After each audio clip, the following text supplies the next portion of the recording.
What's up, everybody? Welcome back to the channel. It's Madam Adam. It's time for another honest tarot deck review. Today, we're talking about the use of AI in tarot, in the imagery. I believe we touched on it briefly with Baroque tarot, if I'm not mistaken, or we might have done that during one of my lives, where we kind of dove into the AI aspect of the art. But this one doesn't pull any punches in talking about it. It's right there on the box. Today, we're talking about the Artist Decoded tarot. You can kind of tell already from the art on the box itself that this is heavily created using generative AI. It says, explore the intersection of tarot, artistic creativity, and technology. So they're not hiding it. The crossroads of technology and spirituality unveils captivating connections between ancient wisdom and contemporary innovation. This singular tarot deck, created in concert between artists and technology, reveals to readers that the common artery through which this wisdom flows is the human imagination, the vast inner landscape of infinite creative potential that is always in dialogue with time and space. A little bit of a word salad there, if you ask me, but they're not hiding the fact that this is heavily based on generative AI. It says the tarot card images in this deck were developed in collaboration between artists and technology. They were created in part by generative AI. So I'm not sure how we feel about that. The images themselves are very abstract.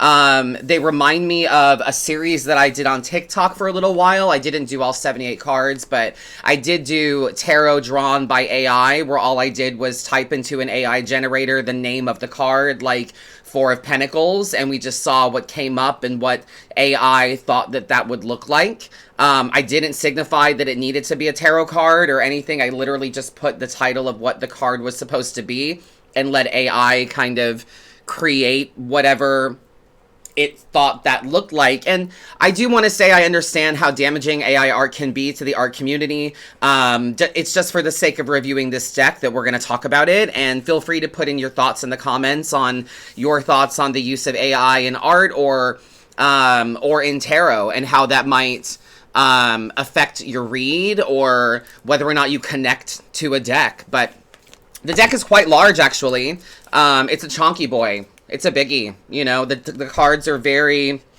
thick. It's got a nice kind of cardboard stock to it. It's very thick. A nice matte finish on the cards. That's what the back looks like. Upright, inverted. Allows for reading reversals very well. But it is kind of a hodgepodge of some art. So let's talk about the guidebook a little bit. Love that. We love a good chonky guidebook. I will say that there's a lot of research that went into this deck, and I fully respect that. Respect the creators for it. But the deck is made by Jennifer Sodini and Yoshino, if I'm saying that correctly. The artist's statement is as follows. I used to have a recurring dream where I would wake up in a void, crawling on my hands and knees. I searched for anything familiar. My screams were met only by their own echoes. Most nights, I searched endlessly without resolution. Then, one night, my hands found a doorknob. Opening the door, I was greeted by a lit corridor lined with mirrors. I saw many versions of myself, the potential, the unrealized, and the future me. It was then that a child approached. As he drew closer, I recognized him as my younger self. I wrapped my arms around him just before waking up. Rooted in Greek mythology, the demon is thought of as a supernatural being or a guided voice. For Socrates, the demon was more than a myth. It was a bridge to a higher plane and an explanation for the nature of the unforeseen forces that steer the human psyche. There have been times when I felt lost, unsure of my true purpose. I now believe that no decision is trivial. Each one can either lead us toward harmony with our inner demon or contribute to inner conflict. In 2015, I was experiencing profound tension in my personal and professional life. It was during this period of existential questioning that the Artist Decoded podcast was born. The process of interviewing and connecting with peers brought a sense of solidarity.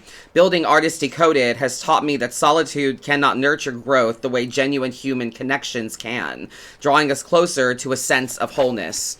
In the summer of 2022, a new chapter unfolded as I began to experiment with synthography.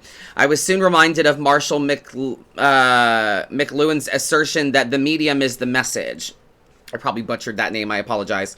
The medium is the message, which suggests that the characteristics of the medium inherently shape the content. This revelation prompted a renegotiation with the creative process, wherein the medium communicated not only through the aesthetics it produced, but also through the novel forms of engagement it necessitated. The fragmented nature of my works echoes the sentiments of past postmodernists. During these experiments, the world of tarot began to unfold before me. I immediately contacted one of my best friends, Jennifer, to collaborate.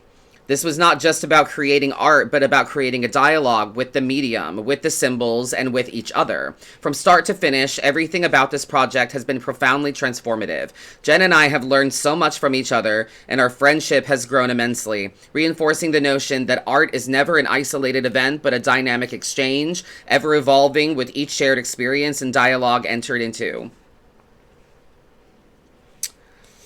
Interesting. Very interesting. I love that from the artist. There's a foreword as well that goes into a bit more detail. The introduction I'd like to go through as well for you guys. Throughout human history, our species has attempted to code, express, and represent our varying perceptions of reality. From the prehistoric paintings found in Chauvet Cave in France to the earliest cuneiform writings in Mesopotamia, humans have used images, symbols, and objects to encode and express their understanding of the world around them. They go into the talking about Kabbalah as well, and the way that tarot was influenced by that. And then they talk about using the cards, their suggestion for using them. And then there's a lot of information about going over key symbols, the symbols represented by the Tree of Life, the zodiac signs, the cherubic aspects as well. And then they go into the majors and the definitions. Now, each card has a lot to it. They go into a definition, the Fool as an example. The Fool represents the archetypal voyage of self-discovery, fueled by blind optimism. The Fool is a blissfully naive dreamer, traveling lightly, carrying minimal baggage and with limited worldly attachments. Ever possessing the beginner's mind, his childlike sense of wonder allows him to walk the uncertain path without expectation. Very nice. Love a detailed description. And then they go into the upright and the reverse keyword meanings. And then they say, imagine.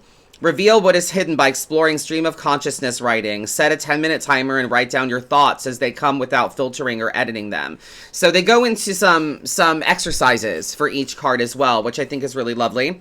I'm going to want to check out the Lovers and see if we go straight to romance with that, which is going to negate any... To me, if we go straight to romance, that kind of negates any research they may have done about it, because if you're really going to dive into this the way that this suggests that they did dive into this, the way tarot was transformative for them, then it shouldn't be narrowed down. Love should not be narrowed down to romance. So let's see what it says. It says the powers of love.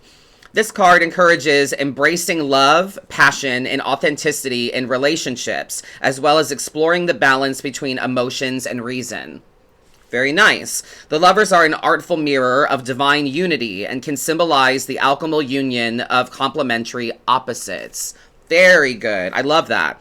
The corresponding letter, Zayin, means sword or weapon in Hebrew, which can be interpreted as symbolic of duality and division. The sword can also represent discernment and the need to cut through illusions to better understand oneself and navigate the complexities of love with clarity. The card's resonance with Gemini, there we go, now we're talking, which corresponds to the elements of air, represents the cohesion of intellect and communication. If you've received this card in your reading, it can symbolize your search for harmony and true love. You may need to decide a matter of the heart related to a meaningful relationship or your personal values. The Lovers can also signify the harmonious union of two opposing forces or a meaningful platonic connection. So we're talking about relationships across the board. We did lean a little bit in the romantic sphere, but it does say upright, self-love, cooperative relationships, partnership, and collaboration. Reversed, selfishness, restriction, discontent, misaligned values, and incongruent vision. So we're not specifically talking romantic, so I do appreciate that. The exercise says, using the artistic medium of your choice, create a love letter to love in all of its forms without using words.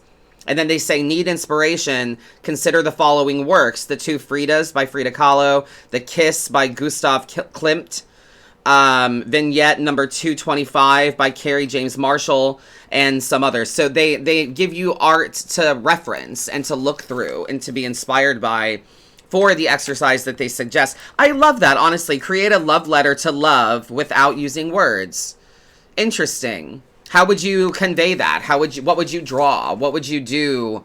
How would you write a love letter to love? How would you do that? That's very interesting. I'm imagining some kind of, drawing of some sorts, or collage art or something, or music perhaps can be something. That's very interesting. I love that. I love the suggestions here. I'm finding it thought-provoked just going through this review, so I hope you all do as well. I don't want to knock. I know that AI art is controversial, and I understand why. And feel free to talk about this in the comments if you would like to. But I think if something is saying that it's AI and it's being honest about it, that it is meant to be a collaboration between human and technology, where does that sit with you? The images are beautiful. I will say they are beautiful, and they do mirror Pamela Coleman Smith's imagery as well in a lot of ways. Three of Swords. Let's talk about that one. The Portal of a Broken Heart. The Three of Cups can represent melancholy and emotional tenderness. You may be experiencing heartbreak. This is Swords. Typo. There's a typo. Separation or betrayal. Perhaps you're in the throes of grief over a significant loss. The Resonant relates to the nurturing, receptive qualities of the divine feminine. In the context of this card, it offers strength and empathy and the potential for evolution, even through the quagmires of sorrow. Heartache, sensitivity, grief, pain from a loss.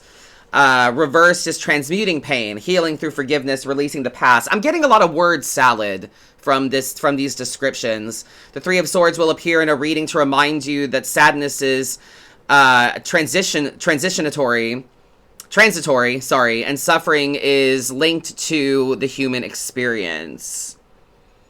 They suggest some songs here. Acclaimed singer-songwriter Leonard Cohen and the 13th century poet Rumi have both eloquently conveyed the notion of finding beauty within brokenness, captivating modern and ancient audiences alike. Very interesting.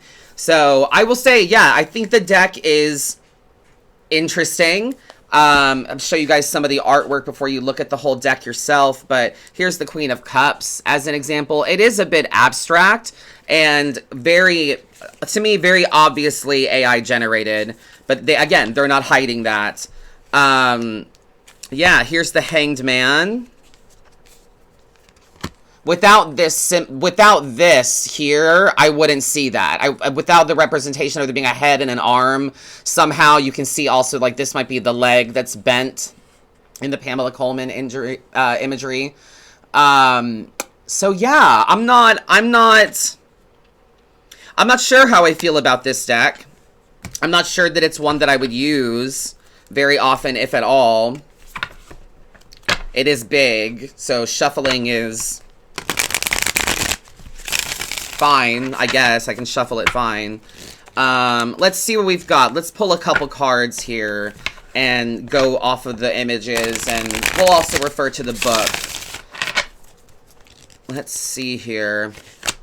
Two of Cups energy. To me, the Two of Cups is always about emotional communication for the sake of healing. It looks like two people with a plate with two cups on it there in front of them.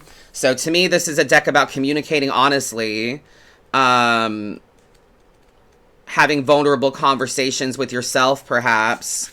Two of Cups signifies a harmonious partnership in which both individuals are equal and benefit from a precious synergy among emotions, ideas, and creativity. Two of Cups appears in a reading. It reminds us that collaborative synergy can propel us to new vantage points. Collaboration, harmony, loving partnership, and trust. Interesting. We're lacking the bit about communication, I think. That might be just something I've gathered over the years in relation to the card. So this deck is meant to be a union between technology and human. So I guess that speaks to that. What else? Queen of Pentacles to me is always about gratitude, and we can see the image there, the woman sitting with the pentacle, very similar to the Pamela Coleman Smith imagery from the Rider-Waite deck. Let's see.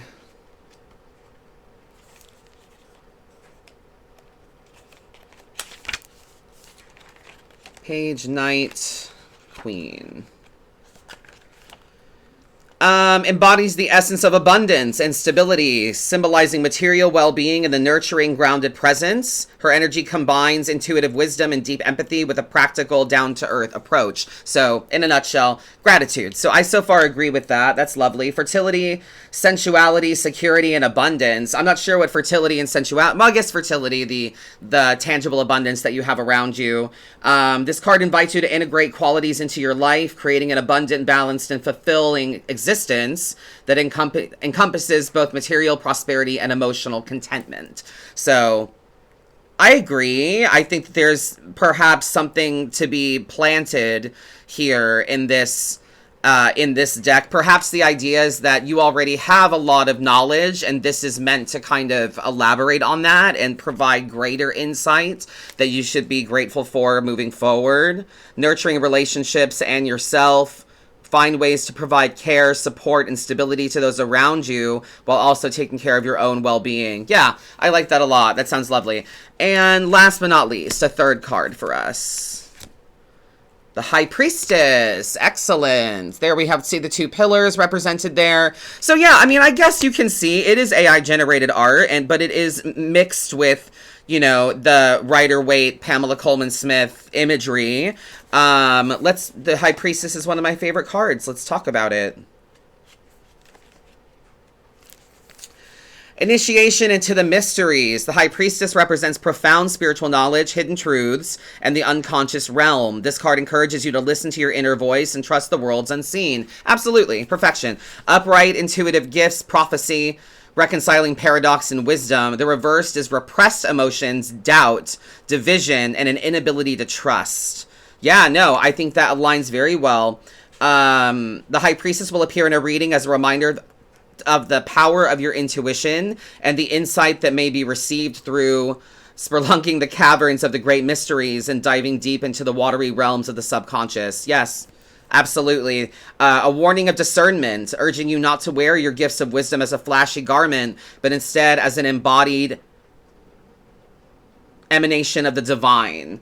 Show without telling and reflect without projecting. Ooh, I love that. The inner journey. Very nice. So this should be a deck that, you know, I personally feel I could really connect with if I gave it the time. I'm just not sure how I feel about the AI bit, you know? Or is that me being stubborn? I'm not sure. I think the deck is beautiful. I think the artwork really allows you to dive into the image in a different way, considering unique color patterns and things like that. So I'm not sure. I'm torn. I enjoy it. I like it. I think I might give it a try. Perhaps we'll use it during one of my lives. I like the way that the cards are labeled. Even the pip cards, the Queens, Knights, Kings pages, they have the letter at the top of the card. So there's a Q up here for Queen and the full name down here at the bottom. Every card has that. So that's really lovely. They do shuffle really well. The card stock is really nice. Yeah.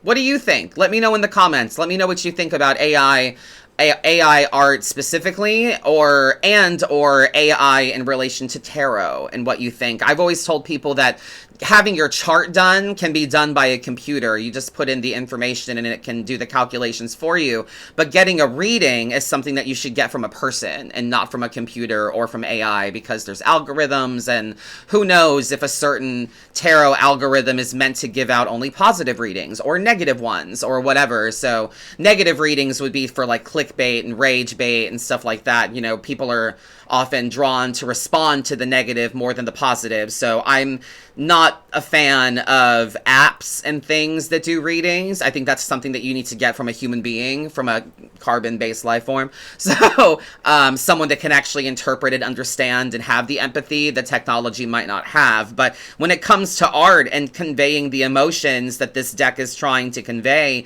where do we sit with that? You know, again, I love the images. I enjoy the deck. I think it's really nice. I'm just not sure how, knowing that it is a combination of human and technology, I'm not sure how that sits with me personally. I honestly think that since it is so blatantly on the packaging, they say it many times. I mean, it says it. It's a deck and guidebook. A collaboration between artist and technology, created in part by generative AI. So it's there. It's written. It's not hidden. It's not a secret. Baroque Tarot, we kind of had to go back to the Kickstarter to learn that there was a lot of AI used in the artwork, but still it was artist rendered, but with AI kind of helping to smooth it out or amp it up or to improve the image in a way that the artist wanted to improve it. So anyway, this is a deep conversation and a bit of a hot topic. So let me know what you guys think, and make sure you check out the full look at the deck. Let me know if there's any images that stand out to you, ones that you really resonate with, or certain cards that you really enjoy. A full look at the artist Decoded Tarot is coming up right now.